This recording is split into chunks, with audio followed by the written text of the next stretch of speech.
Good evening students, welcome to Learn India Everyday, which is run by Alcaro Career Institute.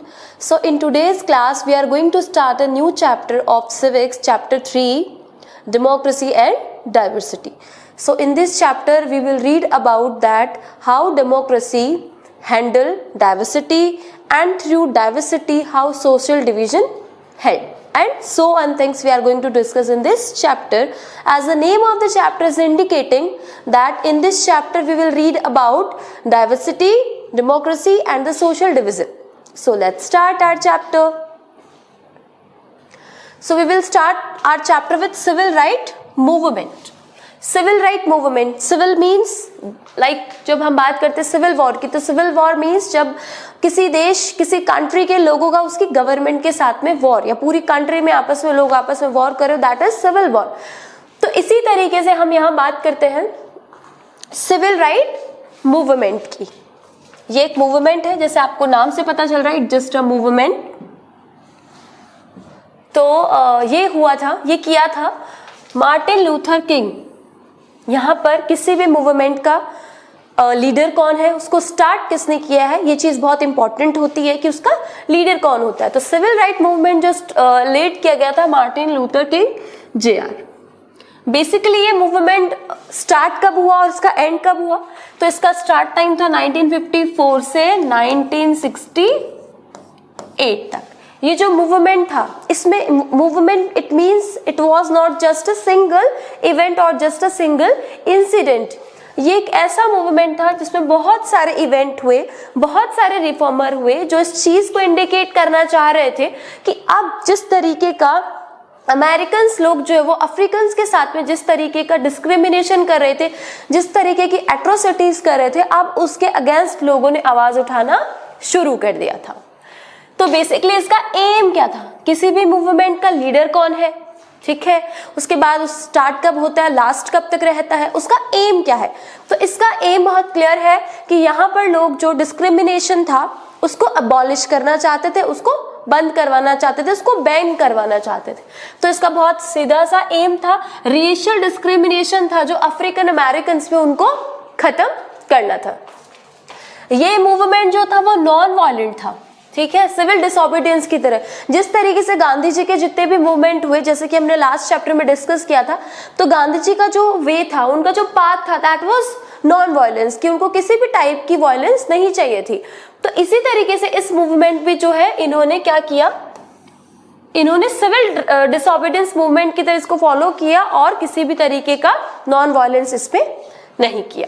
This was your civil right movement. जैसे आपने 8th-7th में छोटी stories में SST की 2nd chapter में पढ़ा होगा सिविक्स में, कि किस तरीके से जो है पुराने टाइम में अफ्रीकन्स के साथ में जो है डिस्क्रिमिनेशन किया जाता था just because of their colour, just because they are dusky और दिस काइंड ऑफ थिंग. तो वहां पर उनके साथ डिस्क्रिमिनेशन किया जाता था. उनके स्कूल्स अलग हुआ करते थे, उनके ऑफिस अलग हुआ करते थे, उनकी खेलने की जगह अलग हुआ करती थी.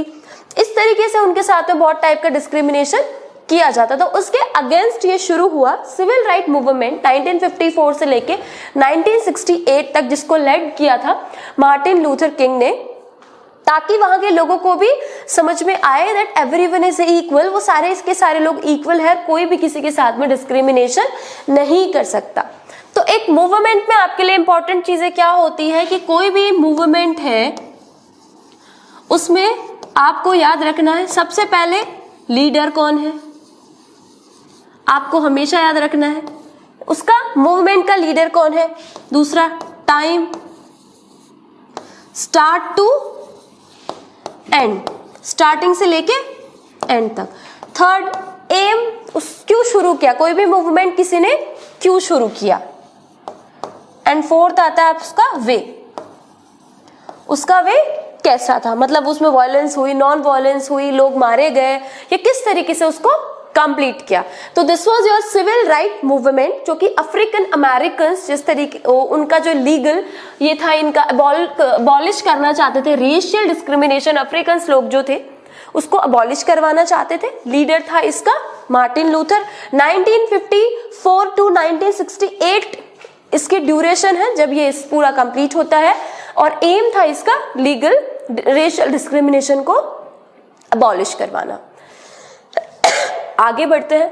यहाँ पर जब लोगों को लगा कि सिविल राइट मूवमेंट से हमें मतलब हम बहुत इजी मूवमेंट कर रहे हैं, ये सब वर्बल मूवमेंट है, तो मे भी हमें जो चाहिए वो हमें ना मिल सके, तो ब्लैक पावर मूवमेंट का मतलब है कि लोगों ने यहाँ साफ कर दिया कि अगर हमारे साथ में अभी भी डिस्क्रिमिनेशन होता रहेगा, अभी भी हमारे साथ में एट्रोसिटीज होती रहेंगी, तो हम इस चीज़ को कंसिडर नहीं करेंगे और हम दूसरे तरीके फाइंड आउट करेंगे चीज़ों को हैंडल करने के लिए। तो यहाँ पे टाइम पीरियड इस चीज़ का आप बोल सकते हो सबूत है, एविडेंस है कि अगर वायलेंस की जरूरत पड़ेगी तो हम वायलेंस को भी कंसिडर करेंगे किसी ना किसी तरीके से, कि अगर हमें जो चाहिए फ्रीडम वो नहीं मिल रही है तो हम उसे वायलेंस के थ्रू भी लेने की पूरी कोशिश करेंगे। This was black power movement, the time was 1966 to 1975। इसमें सारे जो लोग थे उनका यही था अफ्रीकन्स का कि अगर हमें हमारी फ्रीडम नहीं मिलती है तो उस फ्रीडम को लाने के लिए हम जो दूसरा तरीका अपना सकते हैं वो भी हम लोग उसको अपनाएंगे, कि यूएस में हमें किसी ना किसी तरीके से इस जो ये इलीगल वे है रेशियल डिस्क्रिमिनेशन का, इसे हमें फिनिश करना है। फिर आता है यहाँ पर आपके पास एक एग्जाम्पल, और आप कह सकते हो एक इंसिडेंट होता है एथलीट का जो कि प्रोटेस्ट होते हैं मैक्सिको में। मैक्सिको के बारे में आपको बताऊं, यहाँ एवरी 6 ईयर बाद इलेक्शन होते हैं। अब प्रोटेस्ट थे, एक का नाम था Tommy Smith and the second was John Carlos. ये थे दोनों यूएस के एथलीट थे जिनको मेडल मिल रहे थे, दे वर गेटिंग देयर मेडल्स। उस टाइम पर इन्होंने क्या कर रखा था, पेयर ऑफ ब्लैक सॉक्स, इन्होंने क्या किया था, ब्लैक सॉक्स पहन रखे थे जिसमें इन्होंने शूज नहीं पहने थे। Their medals wearing only a pair of black socks with no shoes to represent black poverty। इन्होंने क्या किया था, सिर्फ ब्लैक सॉक्स पहन रखे थे और शूज नहीं पहन रखे थे। इसके through they wanted to show the black poverty और just wanted to react with the black poverty. इस तरीके से ये लोग इस चीज को शो करना चाहते थे, और जो ब्लैक ग्लव थे वो दिखा रहे थे किस तरीके से, मतलब ये लोग जो है ब्लैक पावर को सिंबलाइज कर रहे हैं। तो इस तरीके से ये सोशल डिवीजन को बता रहे हैं।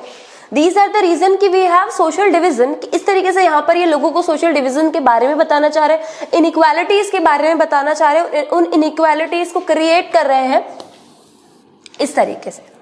तो वहां पर जो थे, क्योंकि सारे लोग थे तो वहां सारे इंटरनेशनल जितने भी लोग थे, इंटरनेशनल मतलब जो दूसरे अदर कंट्रीज से आकर के सारे लोग बैठे हुए थे, वो उनकी तरफ अपना अटेंशन ड्रॉ करना चाहते थे। वो उनको बताना चाहते थे क्या, वो उनको बताना चाहते थे कि किस तरीके से यहाँ पर रेशियल डिस्क्रिमिनेशन होता है, यूनाइटेड स्टेट के अंदर किस तरीके से अभी भी रेशियल डिस्क्रिमिनेशन होता है।